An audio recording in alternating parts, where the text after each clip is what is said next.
शांति। आज मैं आपको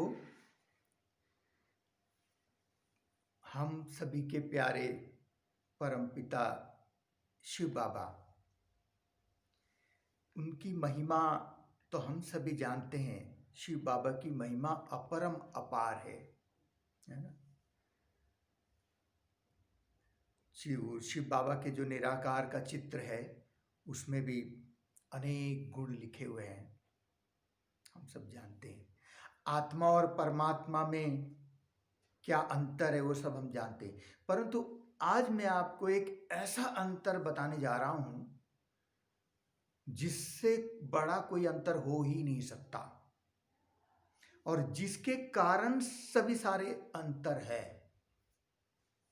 क्योंकि जब हम आत्मा और परमात्मा के इन विशेष अंतर को समझ लेते हैं तो हमको परमात्मा की जो महिमा है वो हमको सहज स्वीकार होता है और हमको बड़ा गर्व महसूस होता है कि मेरा बाबा इतना ऊंचा है।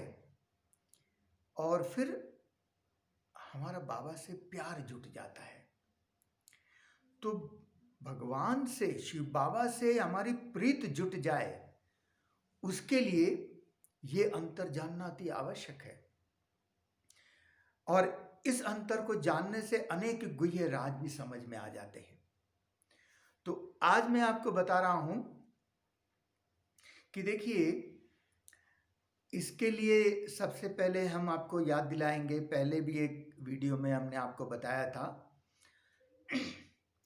कि हमें ये समझना होगा कि परमधाम में शिव बाबा रहते हैं, हम आत्माएं भी रहती हैं।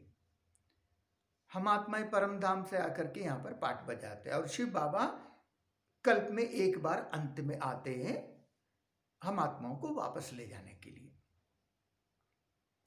अब यहां पर परमधाम की स्थिति को समझना होगा, जो पहले एक बार हम बता चुके हैं, उसको हम रिवाइज कर रहे हैं कि शांति 3 प्रकार की होती है और शांति के 3 डायमेंशंस होते हैं। 3 प्रकार की शांति, एक मैं आत्मा शांत स्वरूप हूं, जिसको दूसरे शब्दों में बाबा कहते हैं डेड साइलेंस, है ना। दूसरा, मेरा घर परमधाम शांति धाम है, जिसको दूसरे शब्दों में परमधाम की शांति को दूसरे शब्दों में बाबा कहते हैं डीप साइलेंस। क्योंकि परमधाम में, शांति धाम में, बाबा कहते हैं ना कि सच्ची शांति चाहिए तो परमधाम में ही मिलेगा, वो यहां नहीं मिलेगा। ये दुनिया तो सुखधाम और दुखधाम बन सकती है, शांति धाम नहीं बन सकता है? तो सच्ची शांति वो परम धाम में मिलेगी। क्यों? क्योंकि शांति के 3 डायमेंशंस होते हैं, शांति के 3 पहलू होते हैं और वो तीनों डायमेंशंस केवल और केवल परम धाम में उपलब्ध होते हैं, है ना। वो भी हमने आपको बताया था। तो 3 डायमेंशंस कौन से हैं? वो मैंने आपको बताया था कि पहला शांति का डायमेंशन है निर्जन। आत्मा परमधाम में झुंड में है ना। बाबा कहते हैं ना, वहां जैसे मधुमक्खी का छत्ता मनारा होता है, वैसे परमधाम में भी आत्माओं का छत्ता है ना। आत्मा वहां झुंड में रहती है, परंतु आत्मा को ये पता नहीं रहता है कि मेरे आजू बाजू में कौन है। तो झुंड में रहते हुए भी आत्मा वहां अकेली है, उसको कहते हैं निर्जन, है ना।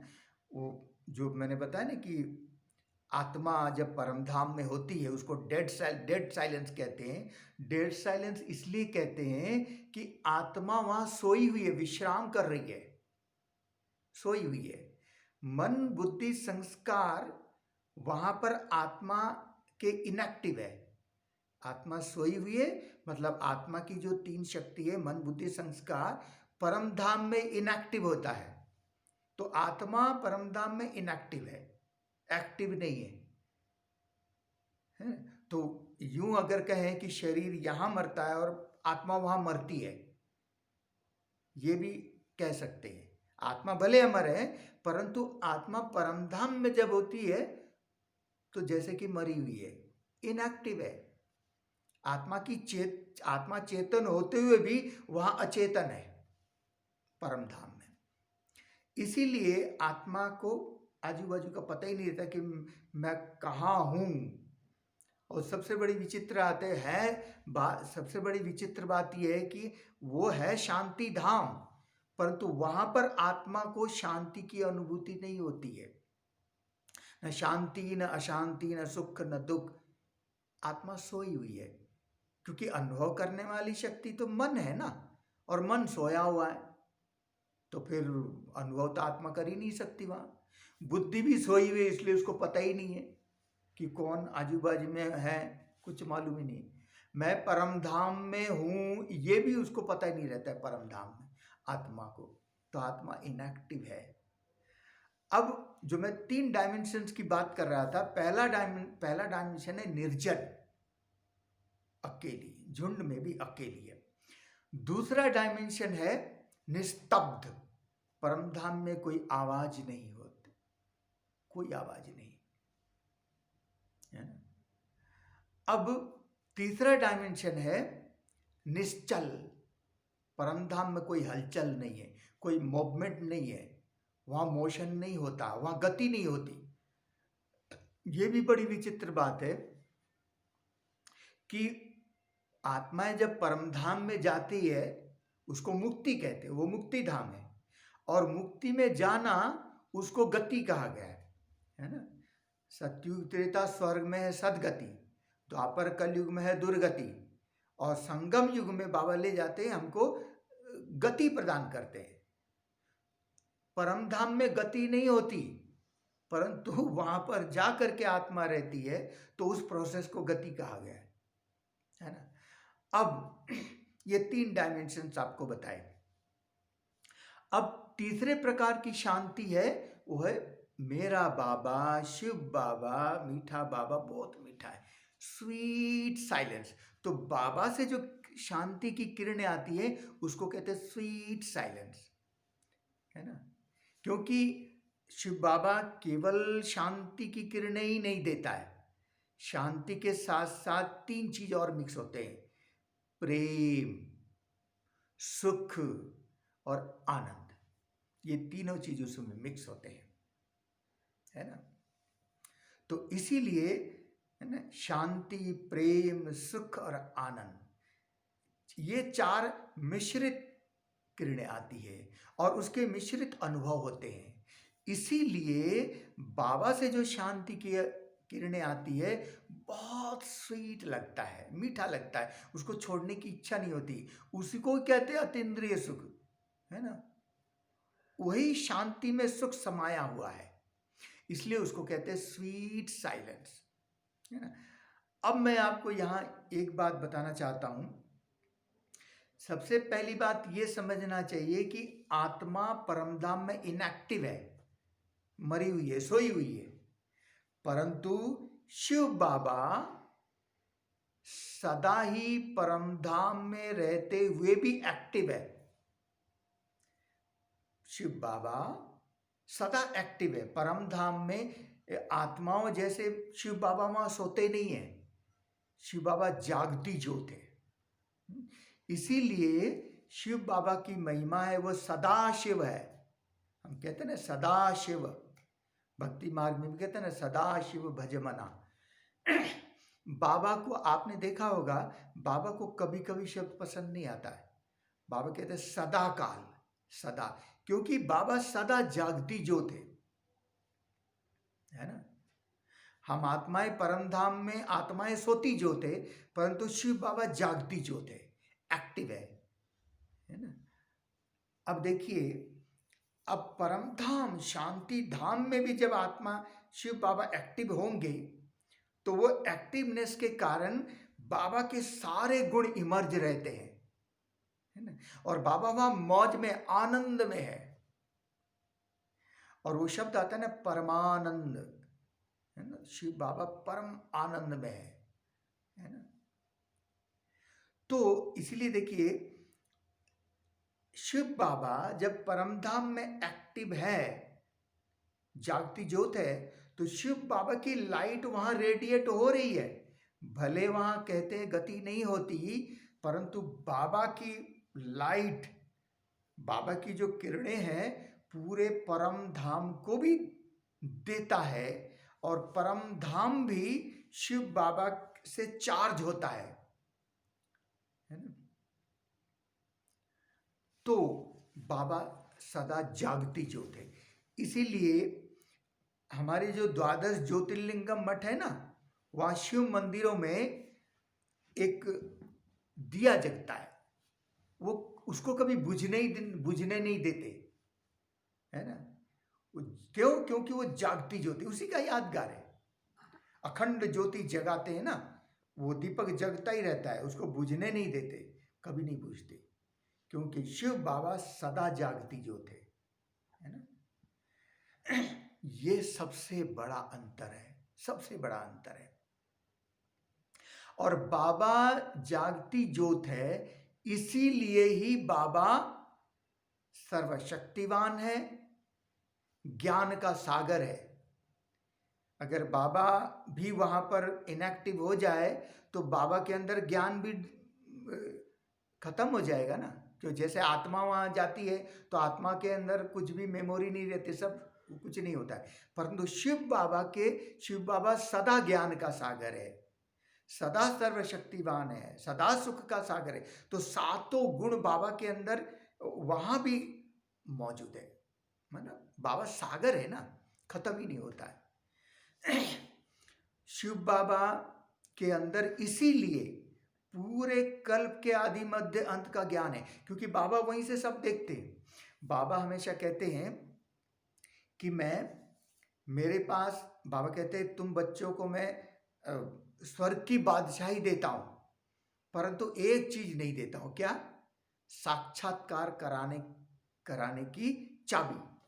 तो साक्षात्कार कराने की चाबी केवल और केवल शिव बाबा के पास होता है। अब देखिए, बाबा सदा जागती ज्योत परम धाम में है, इसीलिए ही भक्ति मार्ग में भी जो साक्षात्कार बाबा भक्तों को कराते हैं, कि बाबा तो द्वापर कलयुग में नहीं आते नीचे, तो बाबा वहीं से ही साक्षात्कार कराते हैं, क्योंकि चाबी उन्हीं के पास है। भले बाबा कहते हैं कि ऑटोमेटिक होता है, नूंद है, परंतु कराने वाला तो बाबा ही है ना। तो बाबा को साक्षात्कार कराने का पाठ नूंद है ना। जब तक बाबा ना कराएं तो साक्षात्कार किसी को हो नहीं सकते, क्योंकि चाबी केवल बाबा के पास ही है। तो बाबा अगर परमधाम में इनएक्टिव हो जाएगा तो द्वापर कलयुग में साक्षात्कार कैसे कराएगा? और बाबा कहते हैं ना कि मैं परमधाम चला जाता हूं और ऊपर से मैं तुम बच्चों को देखता हूं कि कैसे बच्चे राजाई कर रहे हैं। तो बाबा परमधाम में होते हुए भी सतयुग, त्रेता, द्वापर, कलयुग की सारी एक्टिविटी को बाबा देखते हैं। बाबा कहते हैं ना कि मैं स्वदर्शन चक्रधारी हूं। शिव बाबा के अंदर सृष्टि के पूरे आदि मध्य अंत का ज्ञान है। क्यों है? क्योंकि वो सदा एक्टिव है, तभी तो उनके अंदर ज्ञान है। और वही ज्ञान बाबा हमको कल्प के अंत में संगम युग में आकर के हमको देते, तब हमें पता चलता है। अब ये कई लोग ये प्रश्न पूछते हैं ना कि भाई 84 जन्म में आने के बजाय अगर हम पूरे समय परमधाम में हम बाबा के साथ रहे, है ना, वो तो अच्छा है ना। ऐसे कई लोग इच्छा रखते हैं, क्योंकि उन्हें ये पता नहीं है, क्योंकि आत्मा जब वहां परमधाम में जाएगी तो इनएक्टिव हो जाएगी, उनको पता ही नहीं रहेगा कि मेरे आजू बाजू में कौन आत्मा है। तो परमात्मा का है, परमात्मा के साथ में हूं, ये तो दूर की बात है। तो परमात्मा के साथ का रहने का अनुभव परमधाम में नहीं होता। वो तो जब यहाँ पर शिव बाबा संगम युग में आते हैं तब हमें बाबा ज्ञान देते हैं, और हमारा भाग्य होता है उस ज्ञान को समझने का, तब हम बाबा को जान पाते हैं। और बुद्धि योग यहाँ संगम युग में लगता है, परमधाम में योग नहीं हो सकता, है ना। तो ये एक बहुत इंपॉर्टेंट विचित्र किंतु सत्य ये है। ऐसे बहुत सारी बातें विचित्र किंतु सत्य की बातें हैं जो मैं आगे भी कभी किसी वीडियो में आपको बताऊंगा। तो ये इंपॉर्टेंट बात है कि बाबा हमेशा जागती ज्योत है, हमेशा एक्टिव है, और आत्मा परमधाम में इनएक्टिव है। आत्मा इस साकार मनुष्य लोक में आती है तो एक्टिव होती है, परंतु शिव बाबा चाहे परम धाम में, चाहे सूक्ष्म वतन में, चाहे यहाँ, तीनों जगह सदा एक्टिव है। ये सबसे बड़ा अंतर है ना। अब देखिए, बाबा शिव बाबा जब परमधाम से ब्रह्मा तन में ब्रह्मा बाबा को पहले साक्षात्कार कराया, और बाबा को जब ये साक्षात्कार हुआ परम धाम का और शिव बाबा के, है ना, लाइट का, और बाबा ने जब प्रवेश करके बाबा ने अपना परिचय दिया, तो सबसे पहला परिचय बाबा ने क्या दिया? सबसे पहला शब्द बाबा के मुख से क्या निकला? निजानंद स्वरूपम शिवोहम शिवोहम। पहला शब्द यही था, क्योंकि बाबा परम धाम में सदा मौज में है, आनंद में है, निजानंद। परम धाम में भी एक्टिव है, और एक्टिव रहने वाले ही परम धाम में आनंद की महसूसता कर सकते हैं। तो निजानंद स्वरूपम शिवोहम शिवोहम। फिर बाबा ने कहा प्रकाश स्वरूपम शिवोहम शिवोहम। फिर कहा ज्ञान स्वरूपम शिवोहम शिवोहम, है ना। तो बाबा सदा जागती ज्योत है। यही सबसे बड़ा अंतर है।